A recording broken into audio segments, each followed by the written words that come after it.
Hello everybody, thank you so much for tuning in to another Facebook Live. I'm currently in our office upstairs from our garage. Today we'll be doing a nesting update with our conservation team.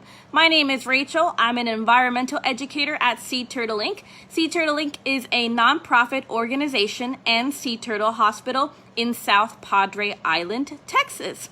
As usual, I'd love for you to type in the comments where you are tuning in from. It's always interesting to see our visitors or just supporters from around the world, and it's always interesting to see the same names popping up too. I love seeing that you guys keep watching these videos. We love doing them for you, so thank you so much. I'm actually here with a special guest. I'm here with our field technician for the summer, Emma. So I'm going to turn the camera around, and I want you to type any comments you might have about conservation or nesting sea turtles, and they'll be directed right at her, so I'll read her the comments and she'll be able to answer any questions that you might have. But before we do that, I also apologize. We both look a little bit wet and a little bit sandy because Emma and I actually just got back from responding to a nesting mama. So we went out there in the storm and responded to a nest. So I apologize for our appearance, but it's just part of the job. So I'm going to turn the camera around and show you Emma. I'll let her introduce herself. Hi everybody, my name's Emma. I am the seasonal field technician here at Sea Turtle Inc. I was actually an intern last summer with Rachel, and I'm more than happy to be back as the field tech this year. I assist Mariana Devlin, our conservation coordinator, in all the nesting season efforts for this year. So very excited to be back. Perfect. So tell us a little bit about this morning.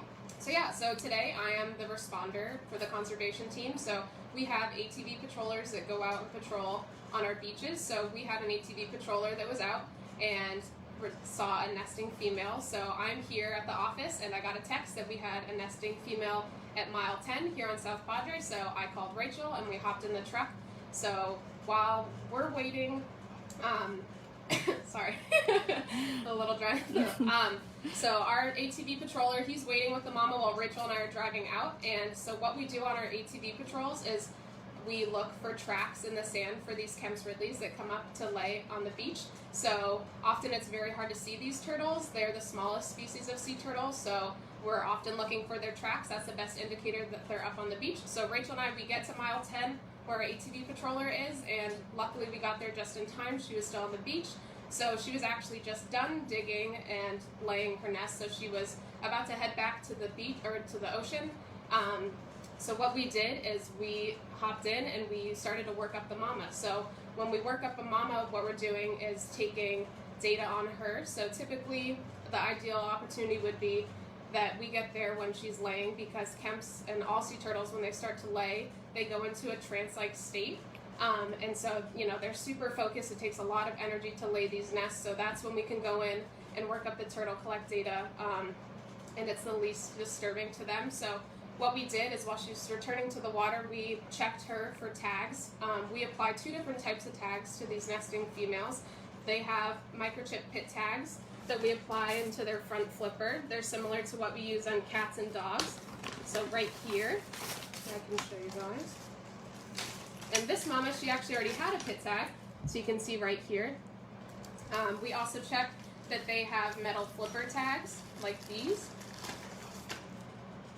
And these go on the front and rear flipper on the left side here in the state of Texas. So this mama, she actually had a pre-existing front metal tag, so we were able to collect or to apply a rear metal tag to her. We also take tissue biopsies for DNA analysis, so we were able to collect that on her.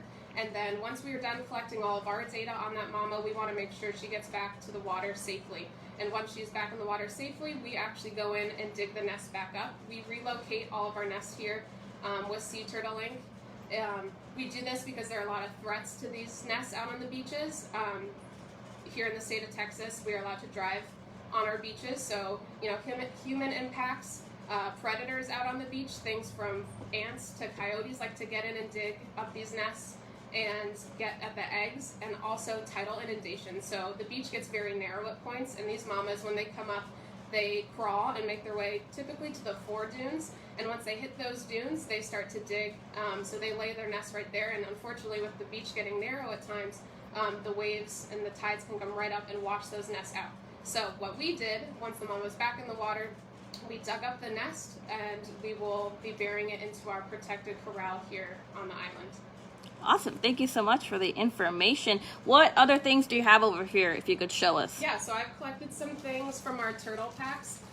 These are handy, so on ATV patrol, you know, we want to make sure we have water, we have food, we have sunscreen, we have shade, but we also bring out a turtle pack. So what we have in these are our bags for our mamas.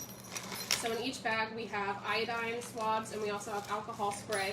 So we apply that before we apply any sort of tag. So like I said, we have our pit tags here that we apply to the front flipper on these mamas.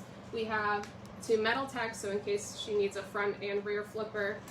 Here's an iodine swab. Here is our biopsy punch that we take of that tissue from the rear flipper on the mama, and then the vial that we'll put that tissue sample into. I also, and these are just some more extra bags like that, I have a GPS unit, so it's super important that we take GPS units for all of our nests, even just tracks. It's good to have that data so we can track where these mamas are laying.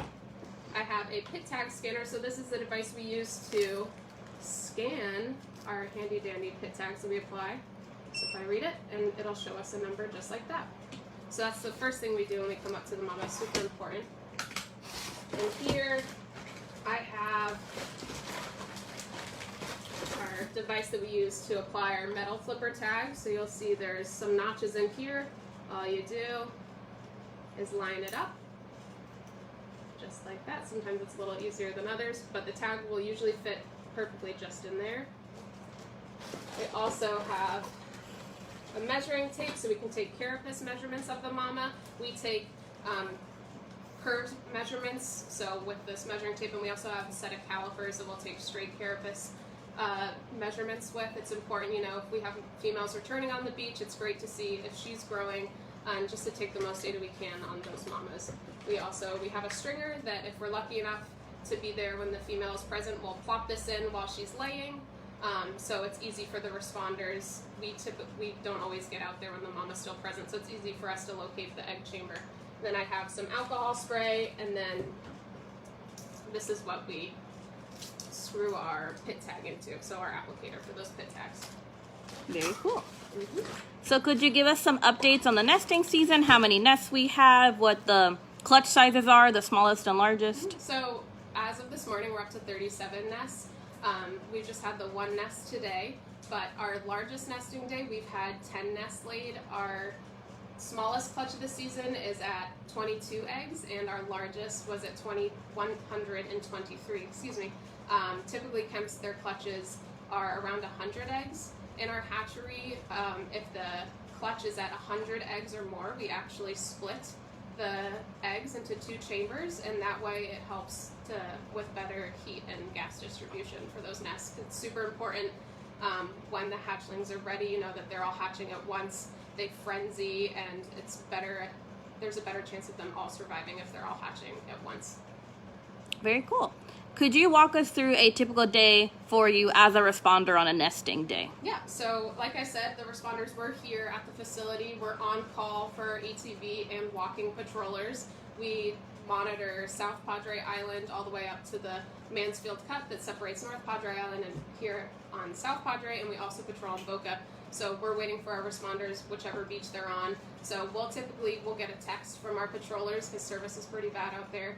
But they'll let us know, you know, if they have tracks or if they have a mama present. They'll let us know what the female is doing, if the nester is still there, and they'll let us know the time because, again, service is bad. We just want to make sure we have the best communication. So once I get that information, I'll hop in the truck and drive out to wherever our patroller indicated they were. Oftentimes we don't have the female on the beach. Sometimes it'll just be tracks. You have to be there at the right spot at the right time. So say it's just tracks. What I'll do is I'll ask the patroller to flag the area really well. We'll look for inbound and outbound tracks to indicate that the mama came up, laid her nest, and returned to the ocean. And we'll also ask them to look for a disturbed area so we can see sort of a body pit shape where the turtle was digging her nest. We can look for broken vegetation, any small signs, you know, that indicated that she was digging there. And so we'll have them mark the area really well. I'll drive out. We will probe to find the egg chamber. So what we do is we have a stick that we use, and we'll gently start probing the sand. And the sand, you'll feel the resistance if you're not hitting where the egg chamber is. And the sand, just from her digging, it'll be much softer where the egg chamber is. So we'll probe until we find that soft sand, and we'll immediately stop so we don't puncture the eggs. But we'll dig those eggs back up. We'll relocate them to our corral. If we're lucky enough that the mama's still there, we'll help our patroller work up the mama. So like I said, we will scan her for a pit tag. We'll apply that pit tag. If it's not present, we'll apply 2 metal tags. We will take carapace measurements of her with the measuring tape and also the calipers. We'll take a tissue biopsy and fill out a handy dandy nest form on each of those instances. So even if it's just tracks or if it is a full nest. And then we will bring it to our corral where we will dig down. So I said, you know, we split the egg chambers, or we split the clutches, sorry, if it's 100 eggs or more. So say we have a non-split nest, we will dig down 50 centimeters. We try to mimic in our corral the same conditions that these mamas are digging out on the beach.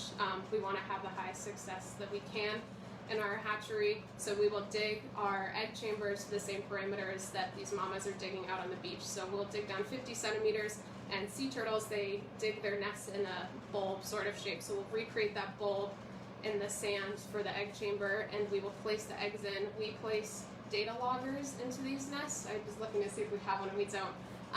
But these are temperature monitors, so we place that into the center of the nest so we can monitor the temperature of the nest throughout the season. With sea turtles, the temperature of the sand determines the sex of these turtles, so we have a catchy little saying, hot chicks and cool dudes. So those data loggers are super important to have in the egg chamber so we can, you know, have better hatchery management if we need shade throughout the season. So yeah, once it's safely into the sand, that's kind of good. That's good. So if you have multiple nests in a day, what do you do? So we have to prioritize at that point. We want to get all of those nests off of the beach and into our corral. So oftentimes, you know, I'll be driving back and my service comes back and I'll have a nest that's way up north, and we just have to kind of do this back and forth and have good communication with the other responders to make sure we're getting all of those nests.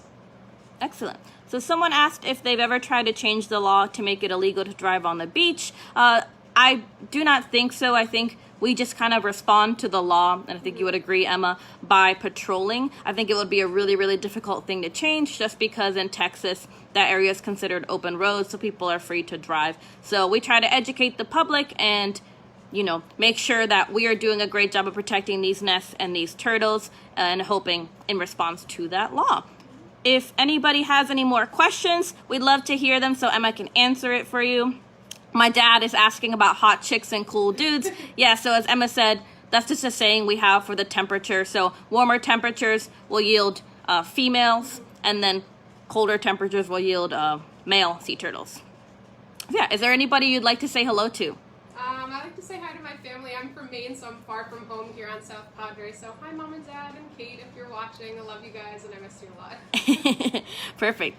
All right, so with that, we will wrap up this live. If you have any more questions, you can just type them into the comments below, and me or Emma or our marketing director, San Juana, will be in later to answer them. Thank you so much for tuning in to this live. I apologize we couldn't take you with us this morning. We would have taken you to see that nesting mama, but as Emma said, there's almost no reception out there on the beach, so it really makes it really difficult for us to be able to do these lives out on the beach. But we hope you enjoyed talking with Emma. Thank you so much for your support. Share this video with your friends, and if you have any questions, as I said, we'll get to them later. Thank you so much, and we'll talk to you on the next one.